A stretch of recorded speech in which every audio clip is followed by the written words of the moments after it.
जय माता दी। आप सभी का आपके अपने YouTube चैनल में बहुत बहुत स्वागत है।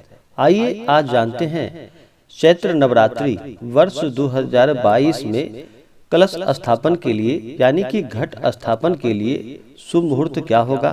तो जानेंगे घट स्थापन शुभ मुहूर्त के बारे में और इस दिन क्या करना चाहिए, क्या नहीं करना चाहिए, किन नियमों का पालन करना चाहिए। तो आइए जानते हैं इन सबों के बारे में। सबसे पहले तो आप सभी भक्तों को चैत्र नवरात्रि की ढेर सारी शुभकामनाएं। आप सभी के जीवन में माता दुर्गा की कृपा से आप सभी को सभी प्रकार के सुख और समृद्धि की प्राप्ति हो। माता आप सभी के इच्छाओं को पूर्ण करे। नवरात्रि का व्रत वर्ष में 4 बार मनाया जाता है।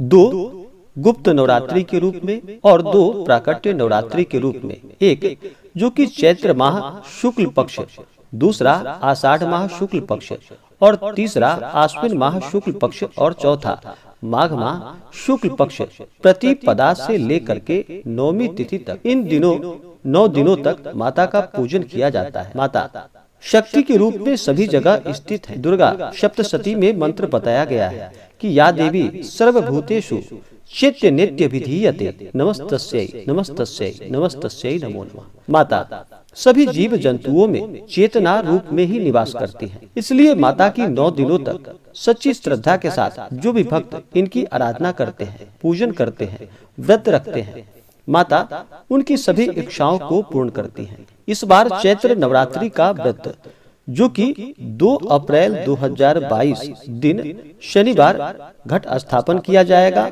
और 11 अप्रैल 2022 इस व्रत का समापन होगा। इस दौरान माता की विधि विधान के साथ पूजन और अर्चन करनी चाहिए। इससे माता अति प्रसन्न होती है। हमारी चेतना के अंदर सतोगुण, रजोगुण और तमोगुण ये तीनों प्रकार के गण व्याप्त हैं। प्रकृति के साथ इसी चेतना के उत्सव को नवरात्रि कहते हैं। इन 9 दिनों में पहले 3 दिन तमोगुणी प्रकृति की आराधना करते हैं, दूसरे 3 दिन रजोगुणी और आखिरी 3 दिन शतोगुणी प्रकृति की आराधना करते हैं। नवरात्रि में 9 रातों में 3 देवियां प्रमुख मानी जाती हैं। माता महाकाली, माता महालक्ष्मी और माता महासरस्वती। यही 9 दुर्गा देवी हैं और इनकी पूरे विधि विधान के साथ पूजन की जाती है। इन 9 दिनों में माता के इन स्वरूपों का पूजन किया जाता है। प्रथमम शैलपुत्री च, द्वितीयम ब्रह्मचारिणी, तृतीयम चंद्र घंटेति कुष्मांडेति, चतुर्थकम पंचमम स्कंद मातेति, षष्ठम कात्यायनीति च, सप्तमम कालरात्रिति महागौरीति, चाष्टमम और नवमम सिद्धिदात्री च नव दुर्गा प्रकृतिता। इन 9 दिनों में माता के इन 9 देवी 9 स्वरूपों का पूजन किया जाता है। माता अपने भक्तों के सभी प्रकार के मनोरथों को पूर्ण करने वाली है तथा सुख और समृद्धि का आशीर्वाद प्रदान करने वाली है। नवरात्रि में घट स्थापन जो कि शुभ मुहूर्त के अनुसार ही होना चाहिए। इससे माता अति प्रसन्न होती है। देवी का आवाहन और प्रवेशन, नित्यार्चन और विसर्जन ये सब प्रातः काल यानी कि सुबह के समय में ही सबसे उत्तम बताया गया है। सुबह के समय में ही घट स्थापन शुभ मुहूर्त के अनुसार करना चाहिए। अगर यहाँ पर नहीं कर पाते हैं तो फिर मध्याह्न काल यानी कि अभिजीत मुहूर्त में घट स्थापन करना चाहिए। स्त्री हो या पुरुष सबको नवरात्र करना चाहिए। यदि कारणवश स्वयं ना कर सके तो प्रतिनिधि यानी कि पत्नी, पति, ज्येष्ठ पुत्र, सहोदर या ब्राह्मण द्वारा नवरात्रि का व्रत करवाएं तो लाभकारी होता है। नवरात्रि पूर्ण होने पर ही पूर्ण होता है। इसलिए यदि इतना समय न मिल सके तो सामर्थ्य ना हो तो 7, 5, 3 या 1 दिन व्रत करे और व्रत में उपवास, अयाचित, नक्त या एक भुक्त होकर व्रत को करना चाहिए। यथा सामर्थ्य वही करे जहाँ पर आपका जो सामर्थ्य हो उसके अनुसार आप व्रत को रखें और माता का 9 दिनों तक पूरी श्रद्धा के साथ पूजन करें। नवरात्रि के दौरान कुछ बातों का ध्यान रखना चाहिए। अगर जो भी नवरात्रि का व्रत कर रहे हो उन्हें चाहिए कि इन नवरात्र के दिनों में शुद्ध और सात्विकता का पालन करें, ब्रह्मचर्य का पालन करें। इन दिनों किसी के ऊपर क्रोध ना करें, अपने मन में किसी के प्रति ईर्ष्या या द्वेष का भाव ना लाए, अपने से बड़ों का सदा ही आदर और सम्मान करें, महिलाओं का कभी भी अपमान ना करें। महिलाएं जो कि शक्ति का ही स्वरूप मानी जाती हैं, और माता शक्ति जो कि हर जीव में विद्यमान है, इसलिए महिलाओं का कभी भी अपमान ना करें। जहाँ पर महिलाओं का अपमान होता है वहाँ से शक्तियाँ और माता लक्ष्मी रुष्ट होकर चली जाती है, इसलिए कभी भी इनका अपमान नहीं करना चाहिए। सदा ही धर्म का आचरण करना चाहिए और सच्ची श्रद्धा, नियम और निष्ठा के साथ ही व्रत को करना चाहिए। अगर व्रत के लिए मन में संशय हो तो उस व्रत को नहीं करना चाहिए, वह व्रत निष्फल ही माना जाता है। व्रत को सच्ची श्रद्धा के साथ, निष्ठा के साथ और विश्वास के साथ ही व्रत को रखना चाहिए और पूरे विधि विधान के साथ माता का पूजन करना चाहिए। इससे पुण्य फलों की प्राप्ति होती है। तो आइए जानते हैं सबसे पहले कलश स्थापन के शुभ मुहूर्त के बारे में। इस बार कलश स्थापन यानी कि घट स्थापन जो कि 2 अप्रैल 2022 दिन शनिवार को किया जाएगा। इस दिन नक्षत्र जो कि रेवती नक्षत्र सुबह 11:21 तक, उसके बाद अश्विनी नक्षत्र। योग इस दिन इंद्र योग सुबह 8:31 तक, उसके बाद वैधृति योग। करण इस दिन बव करण सुबह 11:58 तक, उसके बाद बालव करण। इस दिन राहु काल का समय जो कि समय होगा सुबह 8:46 से सुबह 10:19 तक राहु काल का समय होगा। राहु काल समय के दौरान कोई भी शुभ कार्य या नया कार्य नहीं करना चाहिए, यह लाभप्रद नहीं होता है। इस दिन घट स्थापन के लिए शुभ मुहूर्त जो कि सबसे उत्तम समय सुबह 7:11 से सुबह 8:45 तक, यह समय बड़ा ही उत्तम है। इस समय कलश स्थापित करें।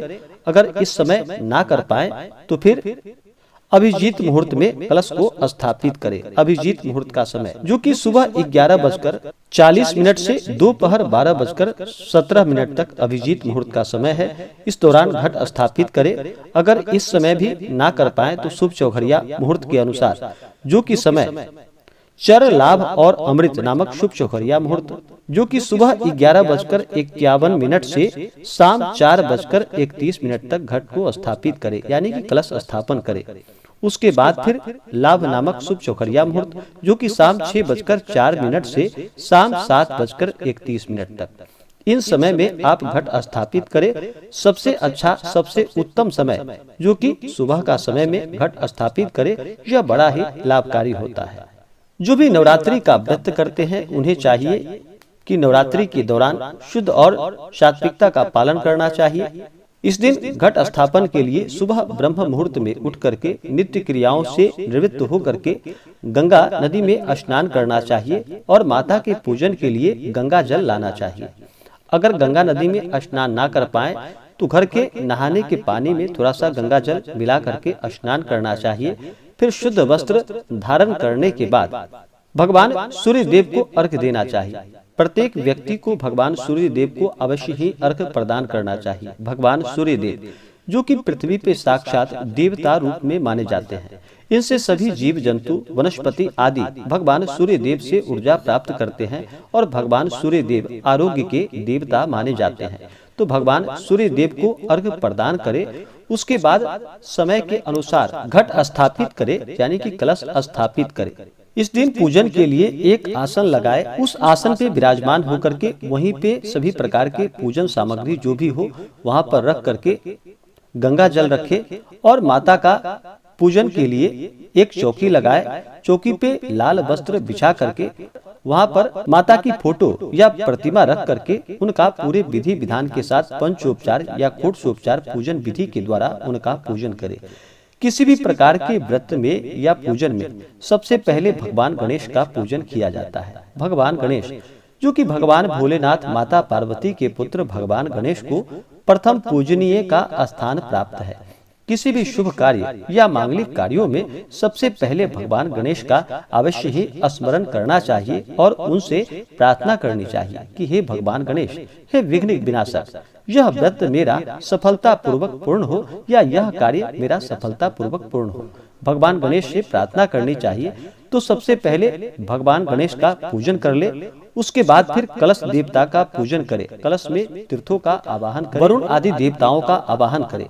उसके बाद फिर दिन में पूजन होने पर सूर्यादि पंच देवता का पूजन करना चाहिए और रात्रि में पूजन होने पर गणपत्यादि पंच देवता का पूजन करना चाहिए। उसके बाद फिर भगवान विष्णु का पूजन करे।